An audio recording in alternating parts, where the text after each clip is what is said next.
आजकल बहुत चोरी होती है, ड्राइवरों के बहुत मुश्किल हो गया है गाड़ी चलाना रोड के ऊपर।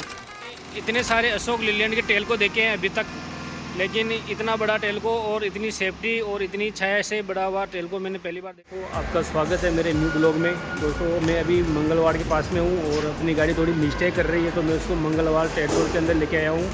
तो दोस्तों देख सकते हैं मेरे पीछे गाड़ी खड़ी है। दोस्तों क्या है कि अपनी गाड़ी के अंदर जब अपन रेस लगा रहे हैं, जब उसमें गाड़ी में थोड़ी आवाज़ आ रही है इंजन में, ऐसे नोटल करके जब रेस लगा रहे हैं तो नहीं आ रही है, लेकिन जब गाड़ी गियर के अंदर रहती है तो रेस लगाती है तो उसमें आवाज़ कर रहा था, इसलिए अपने को दिखाना था। कल निमड़ा भी दिखा सकते थे लेकिन शाम हो गया था तो नहीं दिखा पाए। तो अपन ने सोचा कि मैंने सोचा मंगलवाड़ के पास में ये अभी नया वाला टेल्को खुला है तो वहाँ पे दिखा लेते हैं। तो दोस्तों अभी जो मिस्त्री ने चेक किया है, कुछ प्रॉब्लम दिखा है इनको, तो यह भी ठीक होने के बाद में यहाँ से रवाना होंगे दोस्तों, क्योंकि गाड़ी का जो भी मेंटेनेंस है अब यहाँ से करवा लेना चाहिए कहीं भी हो कोई भी ड्राइवर, क्योंकि आगे जाके रास्ते में रात में अगर कहीं मेंटेनेंस के चक्कर में अगर ख़राब हो गई तो रात भर निकालना मुश्किल हो जाता है।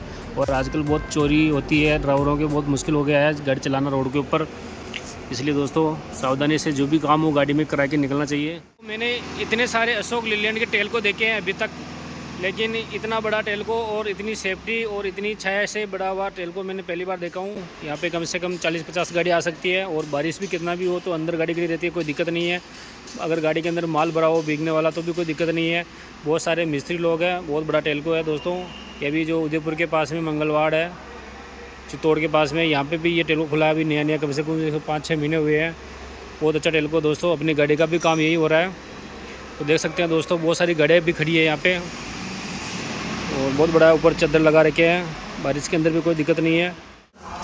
तो दोस्तों दिन के बज चुके हैं 1 और मेरे को भूख लग रही थी, तो मैं पास में ही टेल्को के पास में एक होटल है तो मैं आ गया हूँ यहाँ पे खाना खाने के लिए। बहुत अच्छी होटल है, बहुत बड़ी होटल है। यहाँ पे दाल बाटी मिलती है, जो यहाँ पे बहुत सारे उस्ताद बैठे हैं जो पहले से खाना खा रहे हैं। और दोस्तों यहाँ सामने दिख रहे हैं, यहाँ पे दाल और बाटी बनने वाली है। और यहाँ से ये जो आदमी दिख रहे हैं सारे ये हमारी सेवा करने वाले हैं, ये जो पुरस्कारी करते हैं या खाना खिलाते हैं, कुछ भी बोल लेते हैं। तो दोस्तों अभी मंगलवाड़ के आसपास जितनी होटल हैं सब पे दाल बाटी मिलेगी आपको। यहाँ पे ऐसे खाट लगा के बैठे रहते हैं और यहाँ पे पूरी व्यवस्था रहती है। हमारे पास ये प्याज आ गया है, तो दोस्तों देखते हैं कैसी दाल बाटी बनती है और कैसा लगता है हमारे को खाना आज। और क्योंकि दोस्तों हम गाड़ी पे रहते हैं तो सबसे ज़्यादा तो दाल बाटी खाने को मिलती है। होटल पे रोटियां बहुत सही नहीं मिलती, क्योंकि बहुत ज़्यादा आटा लगा देते हैं या बहुत पतले पतले बनाते हैं, मेरे को अच्छा नहीं लगता है। तो इसलिए बहुत से होटलों पे दाल बाटी मिलती है और अच्छी भी मिलती है, अच्छी भी रहती है। तो दोस्तों ये पट्टा लगा रखा है, यहाँ पे जो आदमी दो सामने भी बैठ सकता है, कोई दिक्कत नहीं है। तो दोस्तों देख सकते हैं मेरे पास बाटियाँ आ चुकी है, मैं भी इनको तोड़ के खाता हूँ। और दोस्तों आप कमेंट करके बता सकते हैं आपको दाल बाटी कैसी लगती है और हमारा राजस्थानी खाना आपको कैसा लगता है। अगर राजस्थान से बाहर देख रहे हैं मेरे ब्लॉग को तो दोस्तों आप कमेंट करके जरूर बताइए हमारा राजस्थानी खाना कैसा लगता है। दोस्तों मेरे को बहुत अच्छा लगता है, लेकिन लगातार भी दाल बाटी नहीं खा सकते हम, कभी भी 1-2 टाइम खा लेते हैं तो भी थोड़ा दिक्कत होने लग जाता है, हमारे को रोटी की जरूरत पड़ती है। और दोस्तों होटल पे हमारे पास को घी भी देखने को मिलता है, तो अच्छा तो इतना ताज़ा तो नहीं रहता है लेकिन ठीक ठाक रहता है, थोड़ा बहुत मिक्स रहता है, लेकिन हो जाता है जुगाड़। हमारे भाई ड्राइवरों को थोड़ा बहुत ऐसे ही चलता रहता है हमारे को। ये दाल और चटनी भी साथ में रखता है भाई। तो दोस्तों देखते हैं, स्वाद रहता है मेरे को। और ये चटनी है जो थोड़ा दाल अगर कोई तीखा कम खाता है तो या तीखा का ज़्यादा खाता है तो उसके लिए रखता है अलग से।